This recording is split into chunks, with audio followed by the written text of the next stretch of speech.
knowing that, wow, it's a melody that I couldn't stop thinking about, but I had no idea what a worldwide hit it would be. So those are the jewels in life that they fall into your lap, and just thankful. Vanessa Williams, at last. Welcome to Smooth Radio. Thank you. It seems to me that you've been here for a long time, though, even before you arrived for The Devil Wears Prada, because we have been playing your song, Save the Best for Last, since as long as I can remember. Probably since 1991, 92. It was yeah? 1992. I looked it up. Yeah. Yeah. Does that song still feel a part of your world? Because it is some time ago now. Oh, of course. I mean, I still do my concerts, and always amazed that it's such a part of my fans' lives. I mean, whether it's a wedding song, whether it's a prom song, I love to hear the stories about how it affected them. And I'm always amazed that when I think back of listening to the demo back on tape, we're talking in the late 80s when we're working on a new album, and it was just a demo with Wendy Waldman singing and John Lind and Phil Galston, who were the co-writers, and knowing that, wow, it's a melody that I couldn't stop thinking about, but I had no idea what a worldwide hit it would be. So those are the jewels in life that they fall into your lap, and just thankful. And it's about second chances, I think, isn't it? If you listen carefully to the lyrics, it's about waiting for someone, isn't it? Yeah, absolutely. And also kind of being invisible, like letting somebody say, you went through it all, I was by your side, and now you can see that you save the best for last. Yeah. Yeah. And it is an enduring song as well, isn't it? We still play it all the time. Didn't you play it for some gravy ad or something? Well, most people... I didn't know if we should mention this yet, but it was used... Yeah. I mean, I felt slightly insulted on your behalf when it came out that you'd have these beautiful shots of, beautiful gravy being poured over meat, and it saved the best for last. Now, this song wasn't really written about gravy, but... Exactly. I'm sure the writers appreciate it. Oh, yeah, the writers appreciate it. And some particular generation knows me for that, as opposed to the hit song before that. And your parents were music teachers. Yes. And you did a major in musical theatre, which is what we call a degree, I think, here, isn't it? Yeah. So, the fact that I could actually, I danced my whole life and played instruments and sang and stuff. But when I got to the point where I thought I could actually major in uni at something that I was good at, I was like, this is easy for me, as something that I love to do, and I can make a career out of it. So it was kind of a no-brainer to be able to get a degree in musical theater. But also, I grew up about 45 minutes outside New York City, so Broadway was always there. So I would always go in and see whatever the hot show was.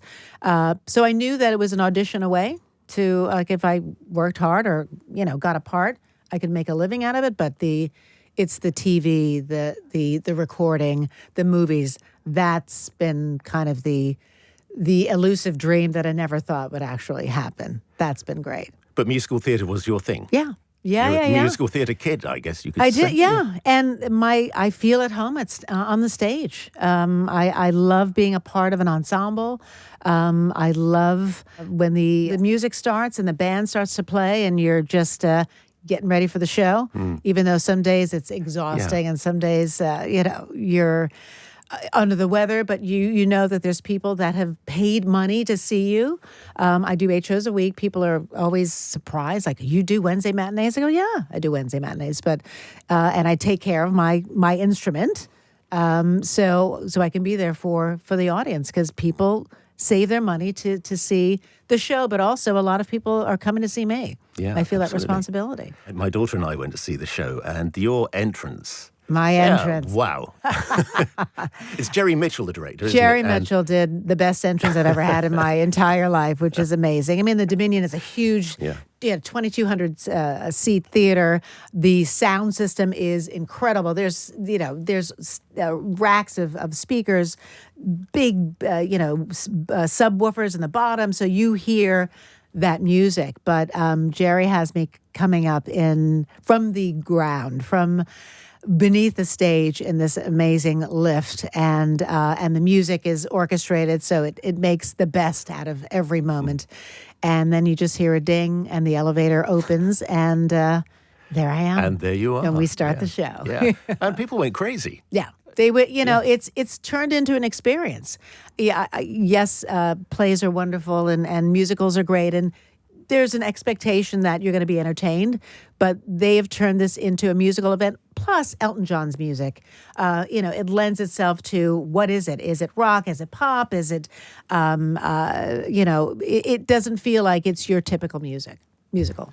Did Elton, because you say he wrote the music, I mean, you must have spent time with him. Did he have any advice for you? Did he pass anything on? Elton was so happy with where we are now, this cast, having Jerry come on as musical director and choreographer, and the scale of it all, he was really happy with.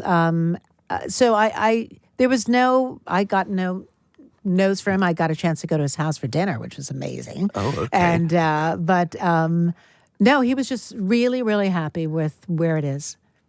Yeah. And being a musical theatre fan yourself, do you have time to get to see other shows while you're here in London? I have friends that are in other shows, so I've been able to dip in to see friends that have been involved, which has been lovely. We were talking about... I did a show, City of Angels, in 2020, which got shut down because of COVID. So I had a whole cast that I had rehearsed for months with, and we were about to open the following week, and that got thwarted, obviously. So I've got a ton of friends here. I also did a show called Queen of the Universe, which was a drag queen singing competition live that we did for Paramount Plus, but we shot it here for 2 seasons in London. So I've got my friends from that. So I was lucky enough to, I've got like my neighborhood. And your London gang. My London gang, yeah. I feel great. Do your family come over and see you? They do. And now that I've got the London hub, they can come in, drop their bags, do their excursions, and use, my 2-bed flat as home base here. How very useful. Yes. Is there a dream role, Vanessa, that a music? Because I know you've done Into the Woods, Kiss of the Spider Woman on Broadway. Mm-hmm. Is the one you think, I'd love to have a go at that? Not that is age appropriate. I mean, back in the day, I always wanted to do Anita in West Side Story because I idolized Cheetah. It's phenomenal. It's Bernstein. It's amazing. There's not one that I say I want my opportunity to do that, but now at 62 years old and having worked with Cicely Tyson when we did Trip to Bountiful, and she was mid-80s at the time, and when she saw Trip to Bountiful with Geraldine Page, when she first saw it, she said, I want to do that in my career. I can say in the next 20 years, I would probably want to do Trip to Bountiful because it's a great reflection. It's a great, solid, beautiful piece by Horton Foote. It's a beautiful, beautiful play. And to be able to have done it playing Jessie Mae Watts, but then also 20 years later or 30 years later doing Mother Watts, that would be something that I'd love to do. Okay. Any West End producers listening or Broadway producers? They'll have to wait. I'm not age appropriate yet, but wait till I get into my 80s. A couple of decades ahead. Yes. That is fantastic. And you must be enjoying it because you've signed until the 18th of October, though the show runs until next year, in fact, in January. But you're sticking around until October the 18th. I'm sticking around to October. I can't deny that the fans and the roar of the crowd is very, very invigorating and seductive. But it's turned into like a mother-daughter experience. I have women that have come from the States on girl weekends. Specifically, we came to see you, and I've heard that numerous times. So it's turned into this event. So I'm here for more mom-daughter, girls' night out, champagne. We've got a great photo booth, the fashion, the experience. I do have to say we have the most beautiful cast on the West End. They're Beautiful. First thing I said to my daughter when we left was, "That is a beautiful looking show." I mean, I'm not just talking about the sets. Yes. I mean, The girls are all 5'10", statuesque, long-legged. The guys are all fantastic. Kind of reminded me of that traditional Broadway leg show. You remember? Yeah. It's very much like Well, that. so Jerry Mitchell, who is our director, he was a Broadway guy for years and did Will Rogers Follies, and so he loved. And he's six. I think Jerry's probably 6'4", 6'5". Must be, yeah. So he loves to cast tall women and tall men because they're, similar height, but also he loves to show legs. So you do stage door as well, do you? I do. Yeah, I do stage that's door. good. Yeah. And it's been fascinating because, I've been lucky enough to have a career that has been film and television, and I'm always saying, how do you know me? So I'm watching Desperate Housewives, or now I'm watching it because it's new, or Hannah Montana, The Odyssey. I was like, The Odyssey, really did that in 1996 with Armand Assante. So it's always amazing, and then also my music. But I've had fans from Taiwan, China, Japan, Brazil, Poland, Russia, Ireland. It astounds me the reach of my career, whether it's music, television, or film. So that's what I get a chance to. I always ask at stage door, where are you from? How do you know me? No wonder you're staying with all that adulation. I mean, who wouldn't love that? Yeah. It's been amazing. Vanessa Williams, thank you so much for joining us at Smooth Radio, and we'll continue to play Save the Best for Last as long as people want to hear it. Thank you so much.